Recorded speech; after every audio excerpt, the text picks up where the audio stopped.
बिस्मिल्लाहिर्रहमानिर्रहीम। अस्सलामुअलैकुम फ्रेंड्स, आज के ताज़ा तरीन सऊदी गोल्ड रेट्स के साथ मैं आपकी खिदमत में हाजिर हूँ। कल से अब तक इंटरनेशनल मार्केट में $90 फी औंस की कमी हो चुकी है। इससे अब इंटरनेशनल मार्केट $2622 फी औंस के आसपास ट्रेड कर रही है। सऊदी अरब में भी गोल्ड की कीमत में जबरदस्त कमी देखने में आई है। दोस्तों, मैं यहाँ पर आपको बताता चलूं कि सऊदी अरब में गोल्ड ज्वेलरी परचेज करने पर 15% वैट, जबकि 24 कैरेट खालिस गोल्ड परचेज करने पर किसी तरह का कोई वैट पे नहीं करना पड़ता। और ये जो मैं रेट आपको बताने लगा हूं, इनमें वैट शामिल नहीं है। VAT is not included in these rates.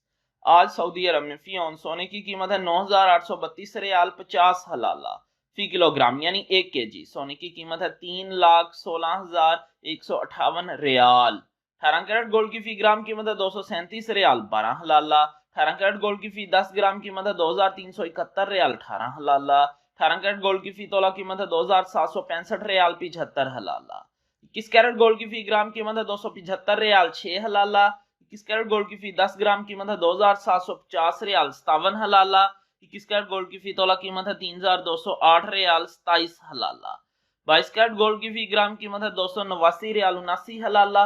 22 carat gold की फी 10 ग्राम कीमत है 2,897 रियाल 90 हलाला। 22 कैरेट गोल्ड की फी तोला कीमत है 3,380 रियाल 11 हलाला। 24 कैरेट गोल्ड की फी ग्राम कीमत है 316 रियाल 16 हलाला। 24 कैरेट गोल्ड की फी 10 ग्राम कीमत है 3,161 रियाल 58 हलाला। 24 कैरेट गोल्ड की फी तोला कीमत है 3,687 रियाल 66 हलाला। 3,687 रियाल और 66 हलाला 24 कैरेट गोल्ड की फी तोला कीमत है आज सऊदी अरब में विदाउट वैट। मिलते हैं इंशाल्लाह अगली वीडियो में। टिल देन अल्लाह हाफिज़।